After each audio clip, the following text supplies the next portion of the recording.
Well, what an Olympic break that it was for both the U.S. men's and women's hockey teams, winning gold for Team USA. The games were everything but boring, as both would win 2-1 in overtime against Canada. I mean, essentially, it was probably everything an American hockey fan would have hoped for in watching. As we welcome you into Get Me the Brandy, Hailey Hunter, alongside Josh Getzoff. Josh, have you come down from the hype of watching those games yet? Because that was pretty spectacular.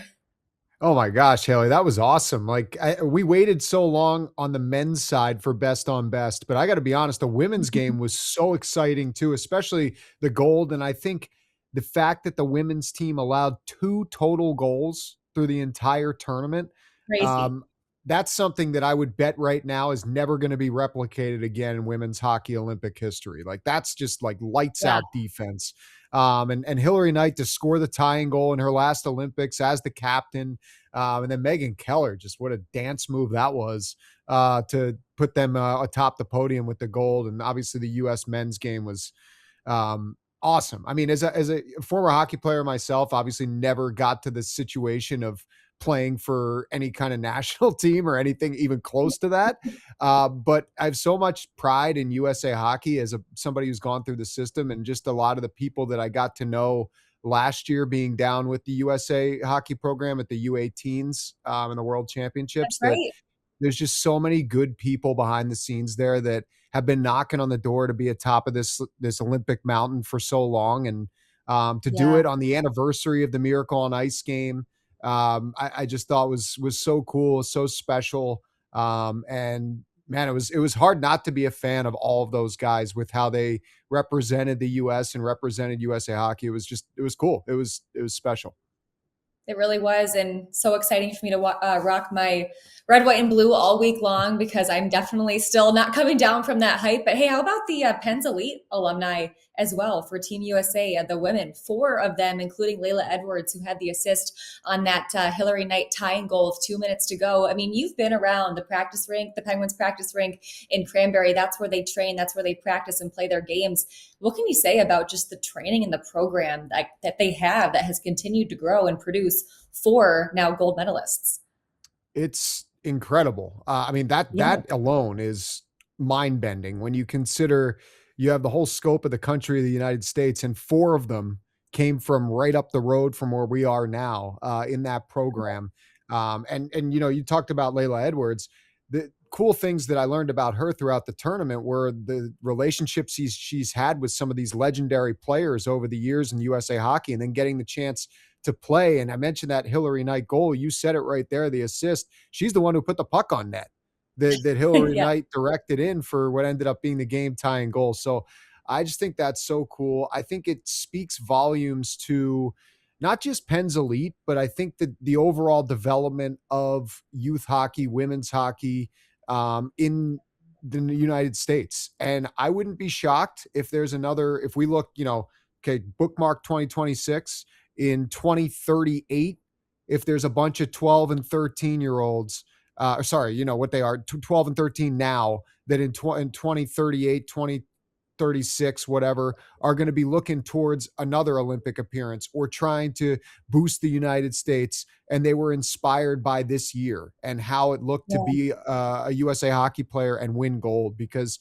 it goes a long way. There's a lot of young kids. I mean, my two boys were watching those games, and they were trying to be Hillary Knight after the first game, and they were trying to be Jack Hughes after the second game. So that's just a small example. And I would bet that that's a small sliver of a whole country's reaction to what they saw. So I think it's great for Penn's Elite. It's incredible exposure and shows just how strong the program is.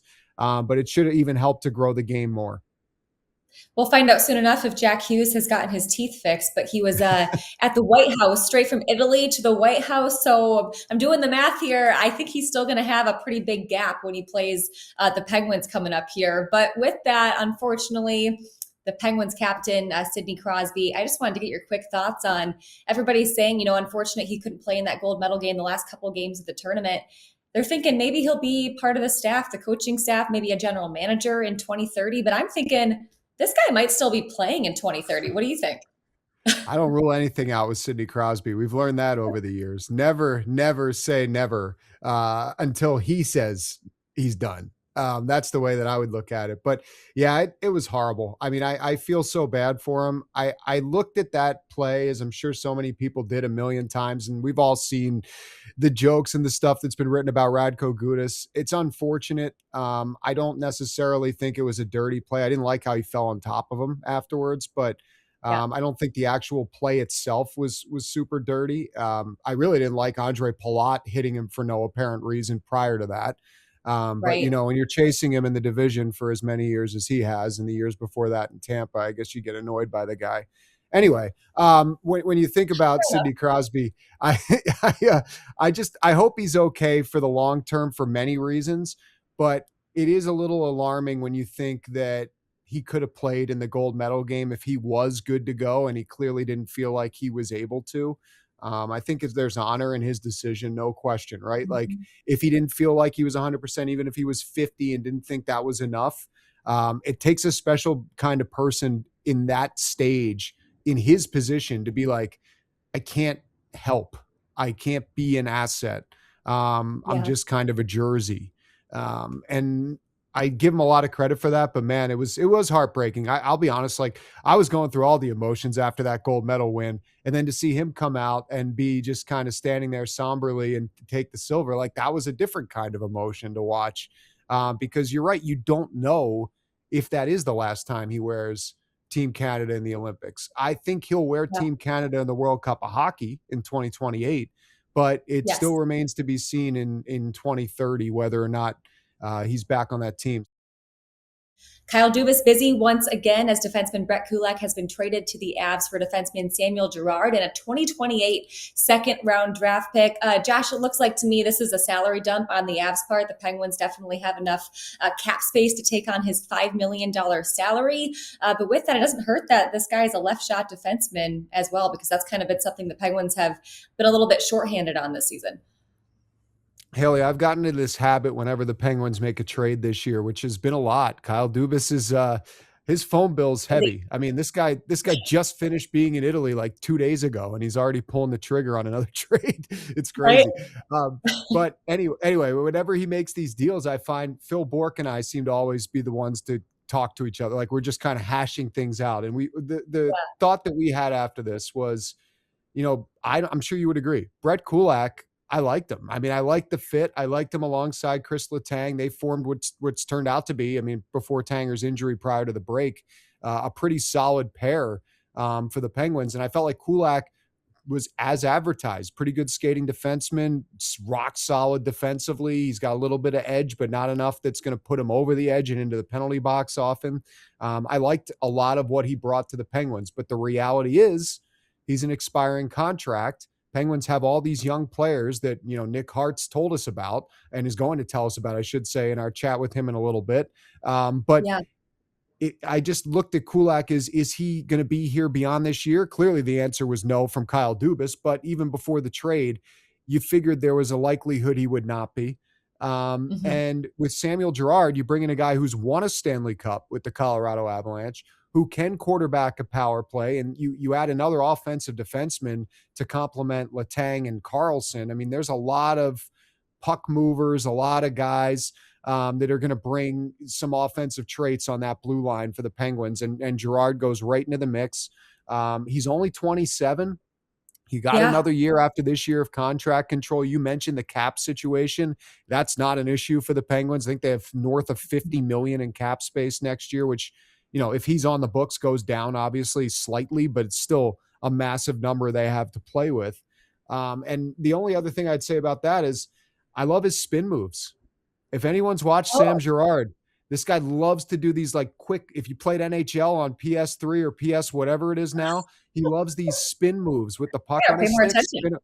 Spinorama Sam. I'm so excited to say it on the air. Like this guy, I've always enjoyed that about him, whether he was in Nashville or Colorado. And you'll see it may happen as early as Thursday. He'll get the puck. It'll be like this 360 that everyone will be like, whoa, what was, I mean, that was kind of unnecessary, but he eluded the guy. So we'll see it. It'll be good. I'm excited to have him. Okay. In all seriousness, he's a good player and he'll be a good fit here. Did he do some figure skating growing up? We'll have to ask him if he had some figure skating lessons growing up, because that's pretty impressive.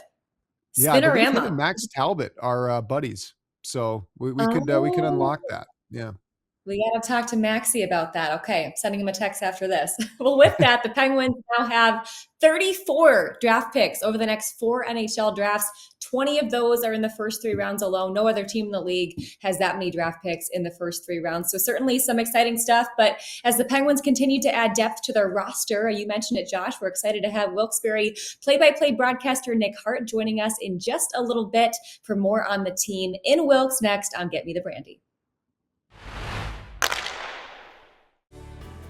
The Penguins charity game on SportsNet Pittsburgh is returning for the 15th straight season. On Thursday, February 26th, tune in to purchase this legendary retro-inspired Penguins charity canvas duffel bag, which draws inspiration from the bold new 2025-26 third jersey. The Penguins gold is reminiscent of Mario Lemieux and the Penguins of the 1980s. The Penguins word mark is displayed on the carrying strap, and the zipper pulls are color coordinated by bag level. 3 bag tiers will be available once again, featuring various items honoring iconic players, management, and moments in Pittsburgh Penguins history. Proceeds help the missions of both the Penguins Foundation and Mario Lemieux Foundation. To see a complete list of the items available in each Penguins charity bag, log on to pittsburghpenguinsfoundation.org/charity game preview or scan the QR code on our screen.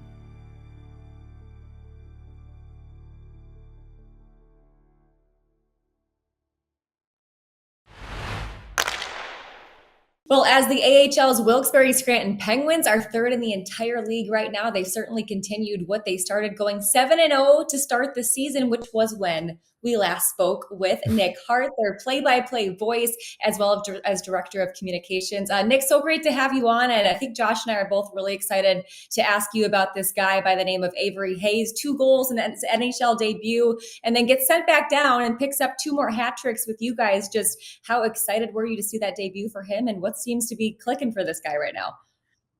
Well, to answer your first question, Hailey, I think not just myself, but there were a lot of people out here in northeastern Pennsylvania who were over the moon just to see Avery Hayes get an NHL game, let alone the performance that he ultimately put forth there. Whenever he scored his first goal, I almost even rolled my eyes and kind of went, of course. Like it was just meant to be, given the trajectory that this young man has been on here. It's when he scored the second goal that now you're hooting and hollering and anything like this really is magic right now. Just so happy for what he's been able to accomplish. The journey that he's been on has been a lot of people have been able to shine a light on it over the past couple years, and I'm sure you guys are going to learn more and more about Avery Hayes, who he is behind the scenes as a guy off the ice as well. People in Pittsburgh are going to fall in love with this young man. He's been fun to watch, and it was a great start for him too, Nikki. I mean, when you think about just the rise that he's had, one guy that, excuse me, has been pretty synonymous with him here the last couple of seasons has been Kirk McDonald.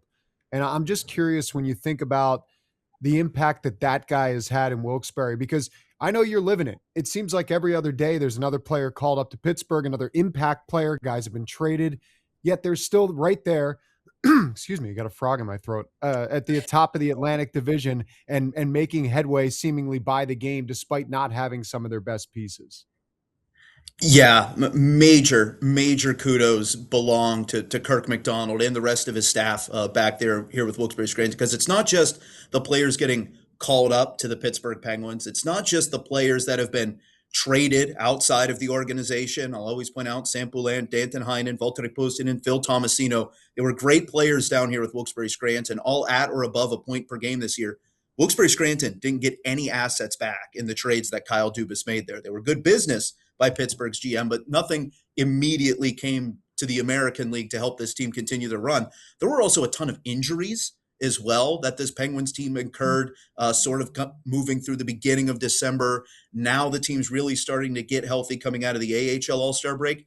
Throughout all of this, Wilkes-Barre Scranton has used 48 different players this season. That is the most in the entire American Hockey League. Game number 47 had them use their 46th and 47th players on the year. Kirk McDonald has been joking, we might be shooting for 72 players in 72 games by the end of the year. But that kind of adversity, these kind of obstacles, call-ups, trades, injuries, they're the kind of stuff that would just Kathy Bates and misery style hobble any team's hopes of having a successful year, let alone still be atop your conference, atop your division, third best record in the league, as you cited there, Hailey, Kirk McDonald, Nick Luco, Brad Malone back there on the coaching staff, Kane Tesey, the goaltending coach, deserve a ton of credit for just keeping this thing together. And I suppose that goes to the personality of the room as well, that the players, every time their metal's been tested, they've passed with flying colors too.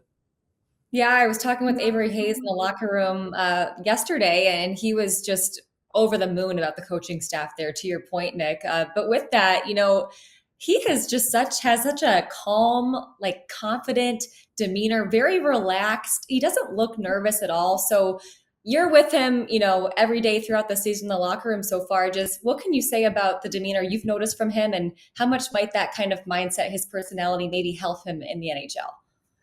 Yeah, it is that quiet confidence that you speak to. It's not necessarily puffing out his chest, a braggadocious bravado from Avery Hayes, but inside of him, he knows that he belongs. He knows if he does what he's capable of doing, he'll probably leave a good impression. And I think he also said, sitting down to reporters, that I know my weaknesses. I know what I need to work on. He'll compute that data after he spends some extended time in the NHL, go into the lab and work on that and come back a better player. He knows that's what he's going to do. That's what he's capable of. And whenever he scored his first hat trick coming back down here to Wilkes-Barre Scranton, everybody was like, wow, he's still hot. He scores that second hat trick coming back here with Wilkes-Barre Scranton. People say, wow, he's really trying to prove a point that he wants to go back to the NHL. And I kind of shake my head and go, well, this is not really a change for Avery Hayes. He wasn't attacking practice any different. He wasn't attacking games any differently. Did he have a little bit of a boost of confidence? Sure, and I think he'd admit that as well. But he wasn't changing anything about himself. Avery Hayes, more than anything else, his greatest attribute is that he will just go out there and be himself every day, whether it's at practice, game, in the gym, hanging out with the guys, figuring out what movie they're going to go see later that day. He's always going to give you his true, genuine self. And I think that is what endears him to so many of his teammates. Here's a really unfair question for you, Nick, as far as Avery Hayes is concerned, but I'm going to ask it anyway, because all he's done is produce. And you mentioned the first game that he came up to Pittsburgh and Buffalo. He scores 2 goals. He scores on his first shot. In practice the other day for the Penguins, he's skating with Brian Rust and Rickard Rakell. Now, granted, we all know who's not in practice, and we don't know what that man's status is. So we all kind of take that with a grain of salt. But the same side of it is he's getting that opportunity upon his call up. So my long-winded way of asking you the unfair question, which is, what is this guy's ceiling? What can he reach here in Pittsburgh? I think it's actually a really fun mental exercise to kind of go down with Avery Hayes, because you could look at what he's done right now, just having that one NHL game as a guy who was undrafted, had to sign an American League contract out of junior, and then worked his way up to that NHL debut. You could say he's playing with house money at this point. What more does he need to do? He's already defied the odds.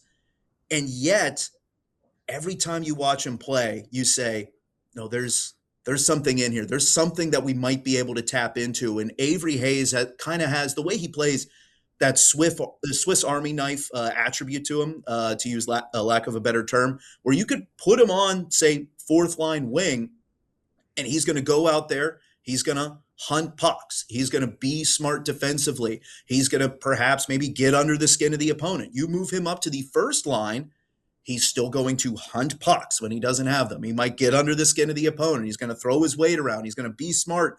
He doesn't really adapt his game based on where he's at a certain line. He's just going to go out there, drive, and the scoring ability, whether it's on the rush, on the back door, tipping in pucks, just kind of finding every possible way he can to score. It's very reminiscent to me of a lot of the other defy the odds type forwards that we've seen come through Pittsburgh during the Sidney Crosby era, if you will, the Max Talbots, the Pascal Dupuis, guys like that who weren't necessarily ever seen as a first line, second line winger, but had massive meteoric impacts in moments in Penguins history. Avery Hayes shares some of those attributes to those players where you say, well, let's put him in that spot, and there's a good chance he'll run with it.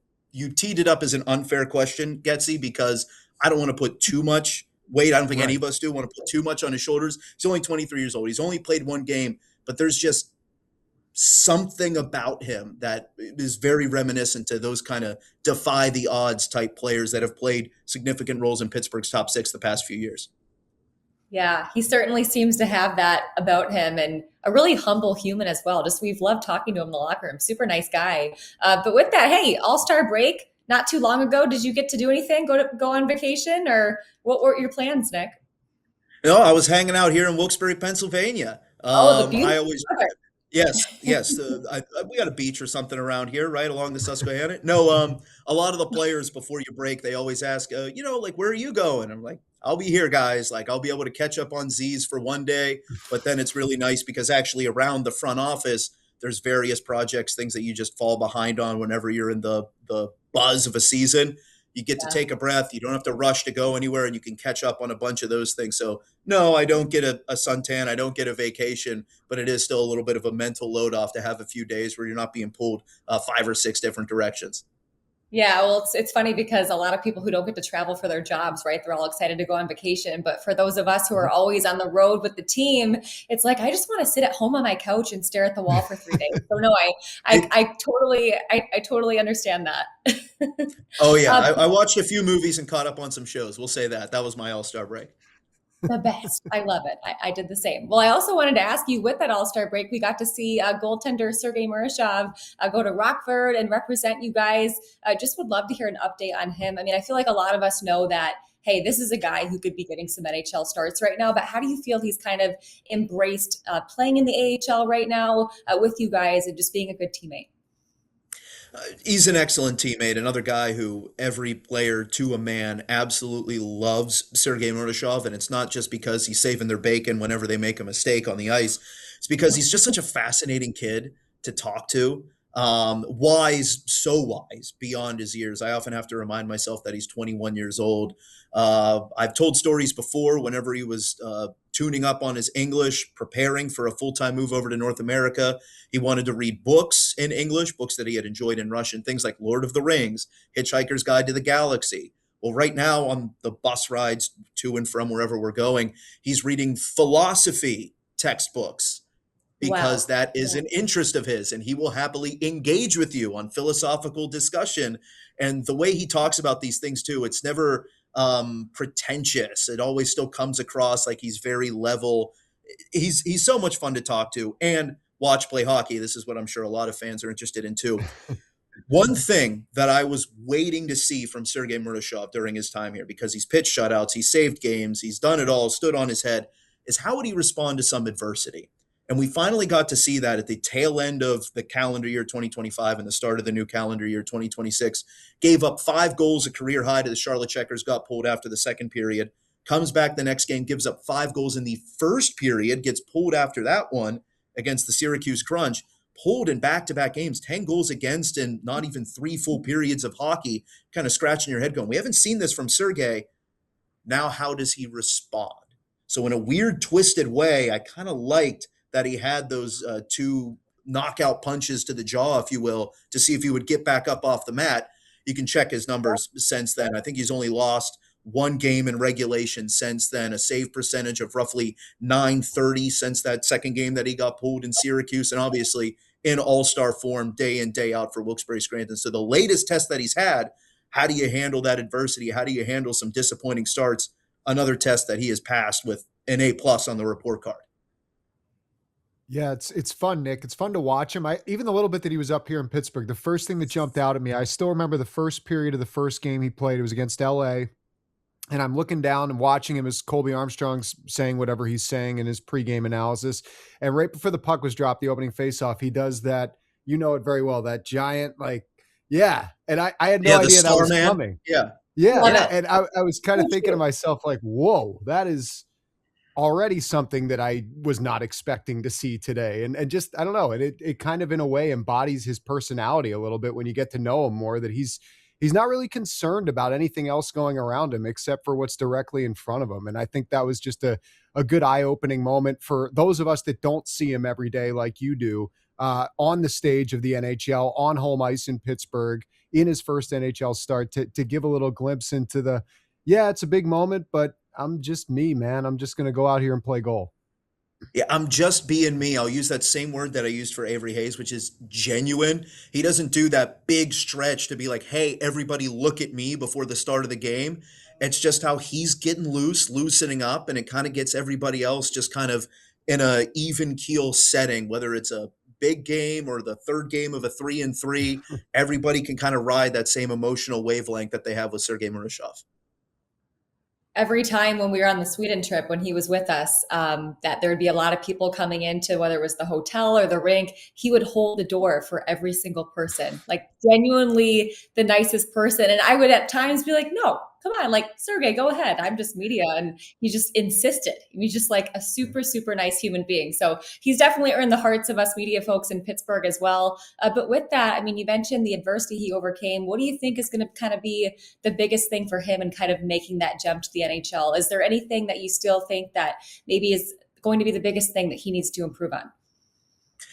I mean, I think right now Sergei Murashov could play in the National Hockey League. You could give him a regular start. I'm not saying he would have a 930 save percentage, 925 save percentage, but he could do it, and I think handle himself really, really well. But you don't want to force the issue.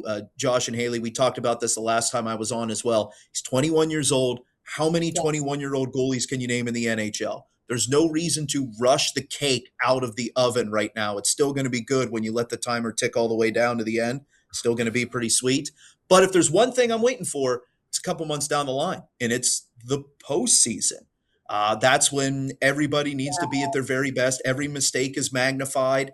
Sergei Murashov has always been a goaltender that the Penguins can count on in a need to have a save situation. Tie game, third period, up by a goal, down by a goal, late in the third period. You absolutely need a save, or else he usually steps up in those scenarios. But now, in the real melting, the furnace of a playoff series, how is he going to go? Because this Penguins team has aspirations of playing deep, deep into the spring, into the summer. But one of the few teams that is ahead of the Penguins in the standings is the Providence Bruins in their own division. The Penguins could draw Providence in the second round, not even a best of 7 series. That would still only be a best of 5. Very little room for error. How does Sergei Murashov handle that? I think that could be a question that we get that answer. We get those data points, and now you really move forward to knowing how close is he to being a not just a starter in the NHL, but a really dang good one for Pittsburgh as well.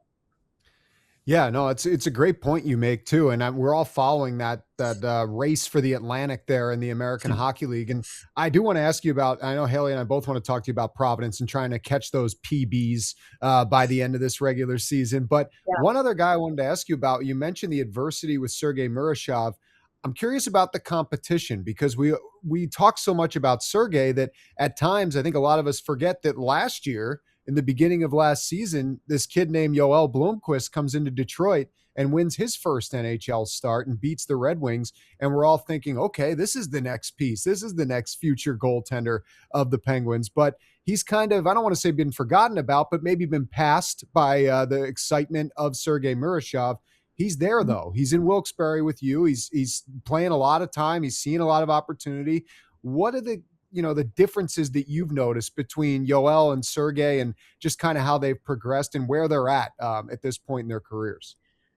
Yeah, and it goes back once again to you always need to be a little bit trepidatious about rushing players sometimes because Yoel Blomqvist last year in the NHL was playing there as a 22-year-old, won that first game, it was great, but then there were some games where a lot of pucks were getting behind him. Certainly more pucks than he was used to seeing get behind him when he was an all-star at the American Hockey League level with Wilkes-Barre Scranton, named to the AHL second all-star team for his performance his first year here in North America.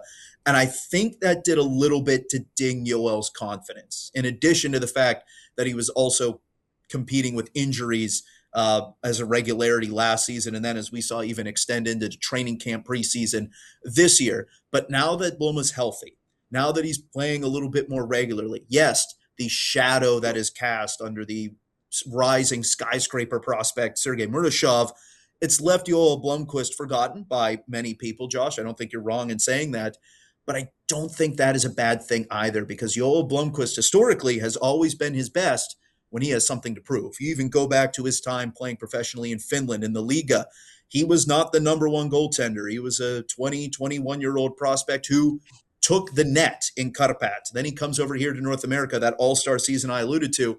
Magnus Hellberg was the de facto starter. He was the veteran with NHL experience. He's been around. He's seen it all. Joel Blomqvist took the net from Magnus Hellberg to the point where Pittsburgh felt okay trading him before the NHL trade deadline to recoup an asset. So whenever there's a little bit of something there to push Joel Blomqvist, he tends to play with a little bit more, I don't want to necessarily say fire, intensity, but he knows there's a little bit more on the line, and I think it drives him a bit more. And we've seen that now that he's been healthy this season with Wilkes-Barre Scranton, having both Murashov and Blomqvist in the crease. They kind of push one another to be at their absolute best. And Kirk McDonald has said it like a broken record this season. We know when we go into a game, if we lose, it's not because of our goalie.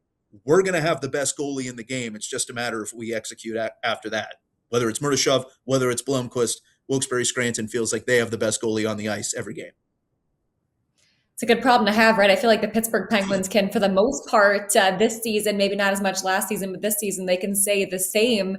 But with that goalie depth, I mean, so much forward depth as well. Rucker McGorty getting some opportunities. Avery Hayes, of course, right now. Wanted to ask you about a guy who's coming back from a ACL surgery in Tanner Howe as well. I picked up an assist in his first game and then scored the second game after that, earning him the pickaxe, right? That's what you're getting when you get the what do you call it, the game helmet for you guys. But just what have your first impressions been of this guy who seems to just be playing lights out after coming back from surgery? Yeah, you get that big, heavy pickaxe. That is not a prop, folks. Like that thing is heavy if you are the player of the game. Oh yeah, like that is for slinging steel and mining coal, no doubt. But hey, real quick, how heavy do you think it is? I'm just curious. Have you weighed it? I have not personally weighed it, but if you're going to pick it up and, like I said, think it's just going to like carefully rest in your hands because, oh yeah, this is a fake pickaxe. No, this is a real thing. It's going to dip your shoulder a little bit if you're not ready to support that weight. I don't know the exact weight, but you just got to be ready for it, right? You got to be ready for it. And Tanner Howe's been ready for the assignment since he's come back from rehabbing that ACL. Months on the shelf. He said he was about 4 months into his recovery when he started to really get that impatient itch. Like, I need to be on the ice. I need to be playing games. And it's still so far down the line. But he worked his tail off. He was rehabbing predominantly here in Northeast Pennsylvania. So he already got a chance to kind of put down roots and get entrenched with the group, ingratiate himself to the players, the teammates. So you can imagine everyone in that locker room was just over the moon whenever Tanner Howe found out he was actually going to be returning to play little bit sooner than initially anticipated with that February 1st debut. They bumped it up a couple days for him to play against Lehigh Valley, got an assist, got that goal against Hershey. When you got the pickaxe, I'm not sure if you guys have seen the videos on Wilkes-Barre Scranton social media pages, standing ovation in the locker room from the guys. And I'm sure Tanner was blushing a little bit there, but they love him because they know the work that he's put in to get back and be able to make an impact upon his return. He says he put on about roughly 10 pounds during the overall rehab process.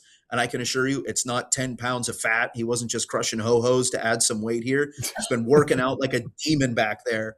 And it's just great to see him producing in addition to bringing the other elements of his game that I think come along with Tanner Howe, sandpapery type player, unafraid of any opponent, is just going to crash and bang along the boards with some reckless abandon, always get a defender going back to retrieve the puck.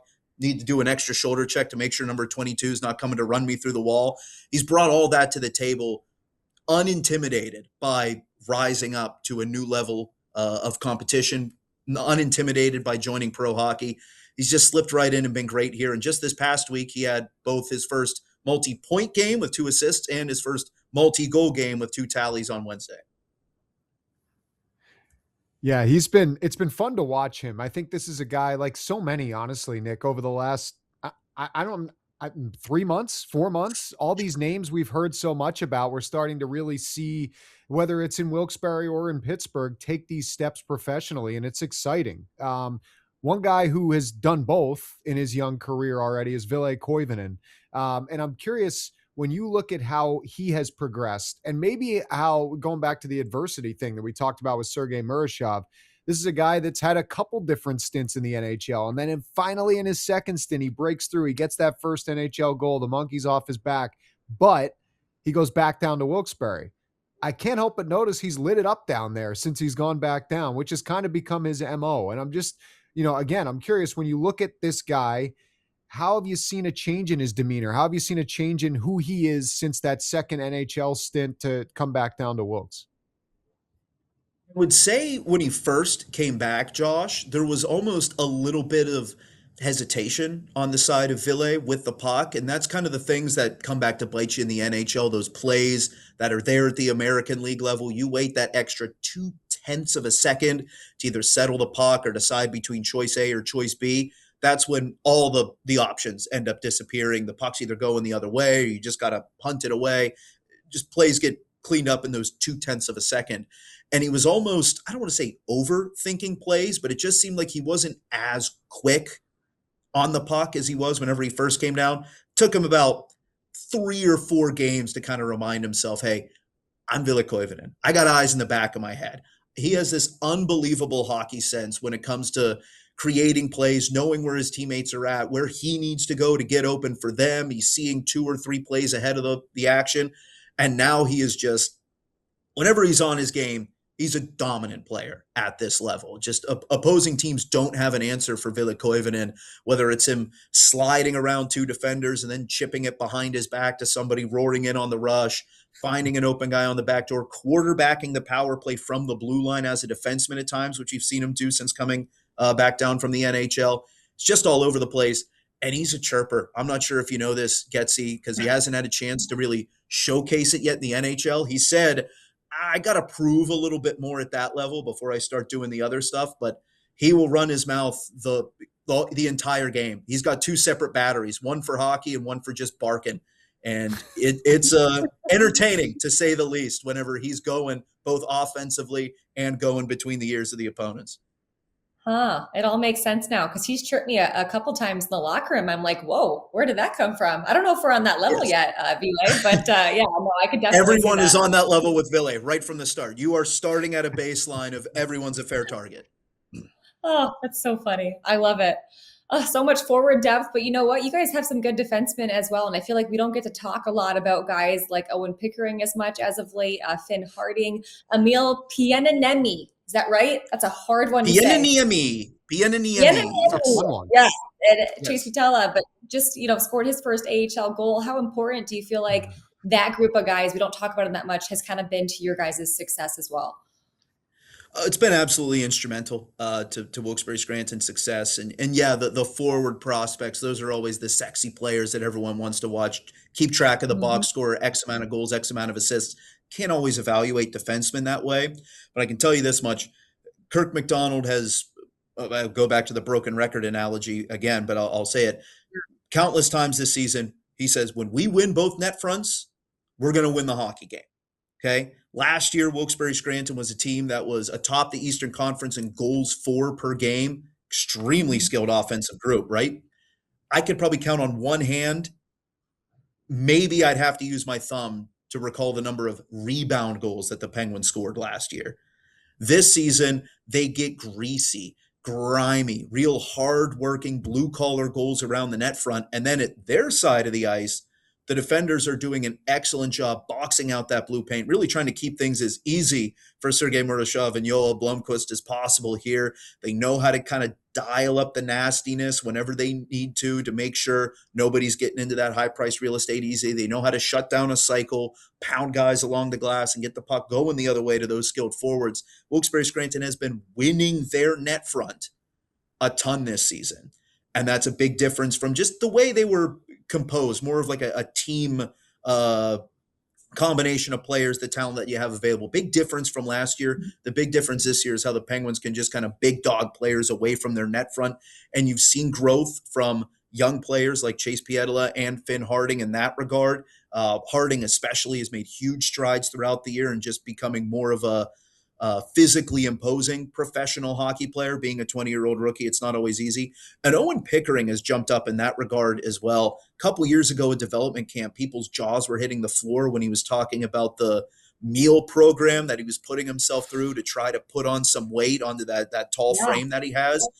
He's Olive oil starting to fill shots. out a lot more now. Mhm. Yeah. Oh, yeah. Like he's filling out now more, and he's starting to assert himself physically. Really good in transition defense is Owen Pickering, too. There's been several times this season where an opponent will have a 3-on-1 rush, and you see it's 38 back there in black and gold. Other teams not even getting a shot on goal, whether it's denying the pass or using that long reach to deflect the shot. It's been really sharp in that regard. He had a little bit of a dip whenever he came back down from the NHL earlier this year, Owen Pickering, but he's back to being confident again. He's talked a lot about earning the trust of the coaching staff, playing a more mature style of hockey so that the coaching staff knows it's not just one good play here and there. It's shift after shift that they can rely on me to be that guy who makes the smart play, makes the right play, makes the efficient play. Owen Pickering has been doing that a lot more as of late, and that's really promising, I think. He might even get some games here later on in the season, depending on what Pittsburgh needs or how their playoff map is shaped up in a couple of weeks. Who knows? Yeah, there's going to be quite a battle as far as roster spots in Pittsburgh are concerned. And that's one other thing we wanted to ask you about, Nick, because I talked to Dan Muse yesterday for our Penguins game plan show, the biweekly coaches show we do up here. And I asked him, I mean, you're kind of approaching this situation now where the deadline in the NHL is just over a week away on March the 6th or the 5th, whatever the Friday is. I don't even know what day it is anymore, honestly. Something like that, yeah.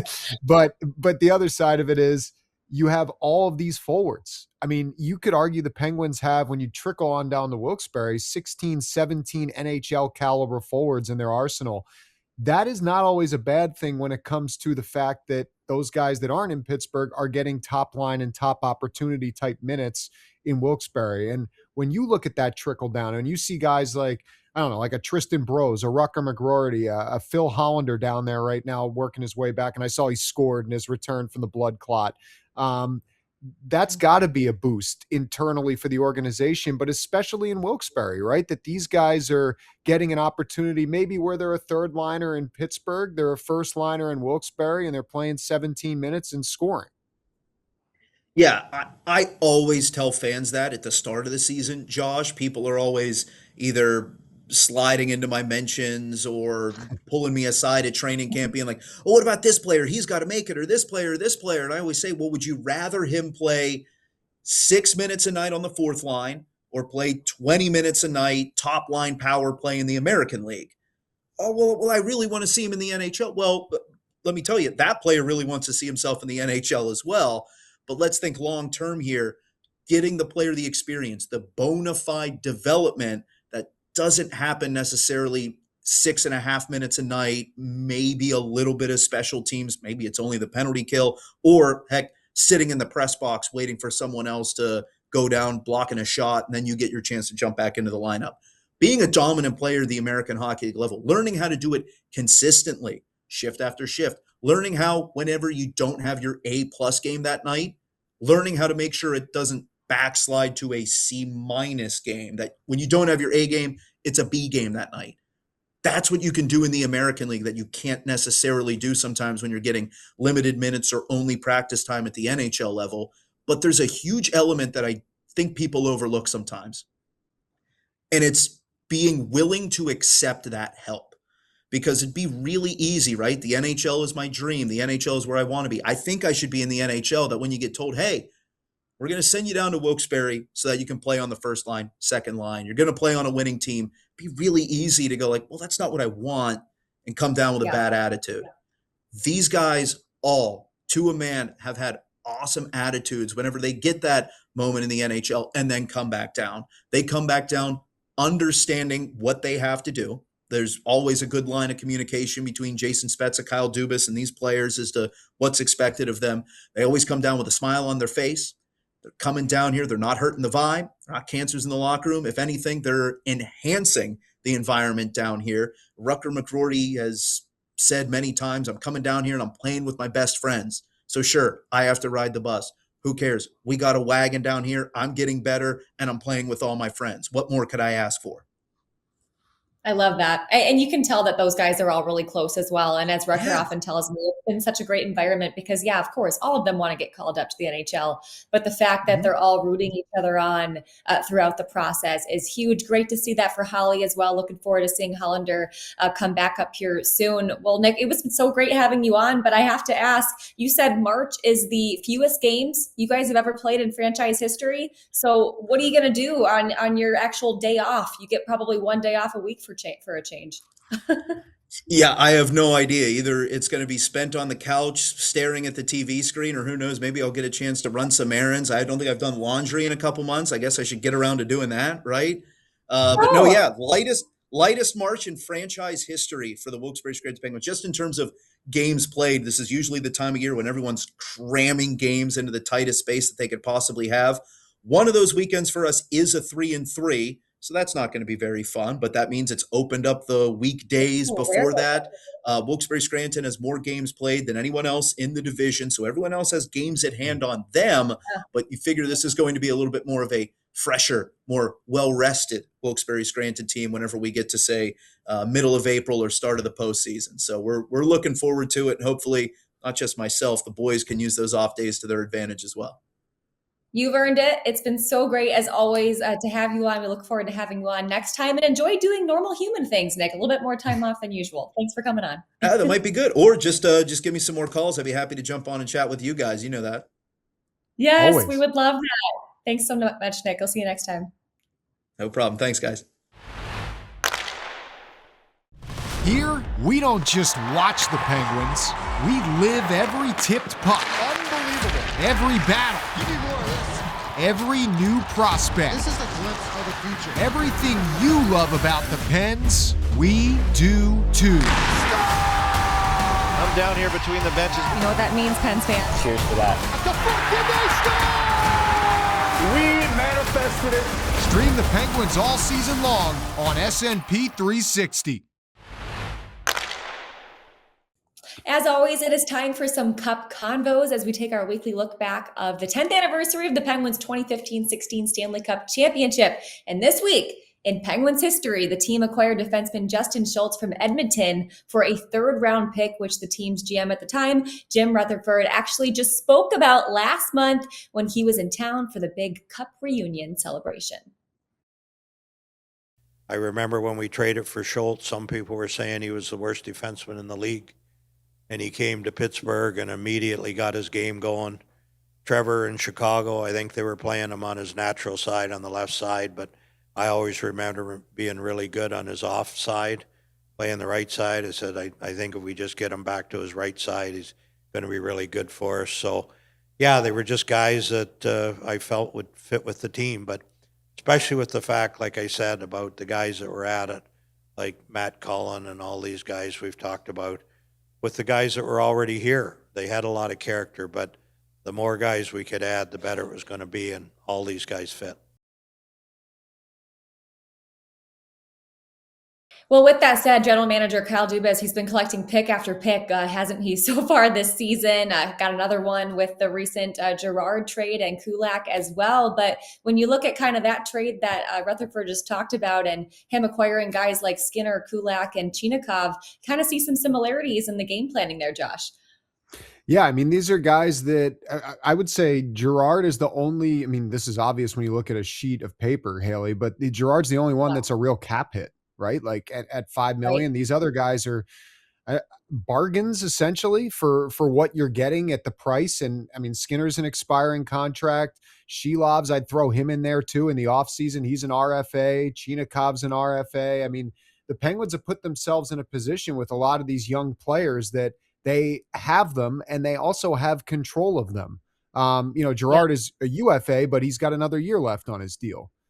So I think that Kyle's really made some savvy moves, and it's actually incredible when you think about 2 years ago, just kind of how the outlook looked for the Penguins as far as prospects, draft picks, all of that, and what he's transformed that into in essentially 18 months. Nick highlighted a lot of these young players that we're really excited about. We've seen some of them. Looks like Avery Hayes is going to get a little bit of a run here out of the Olympic break, so that's exciting.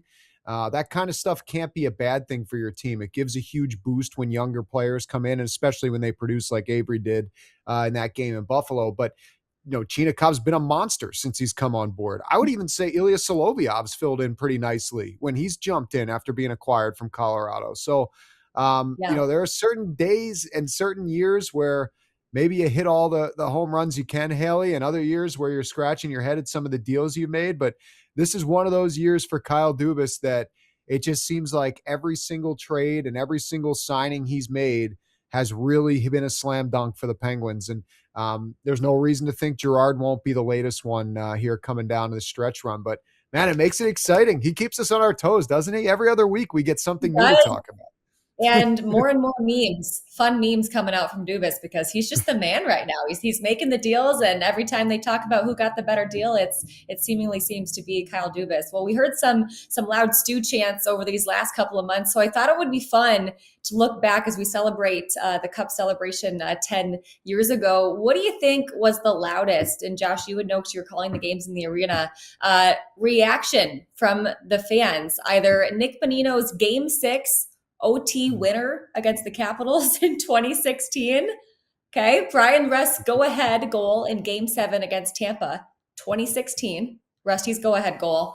Justin Schultz, we just heard about him, game-tying goal in Game 3 against the Capitals in 2017.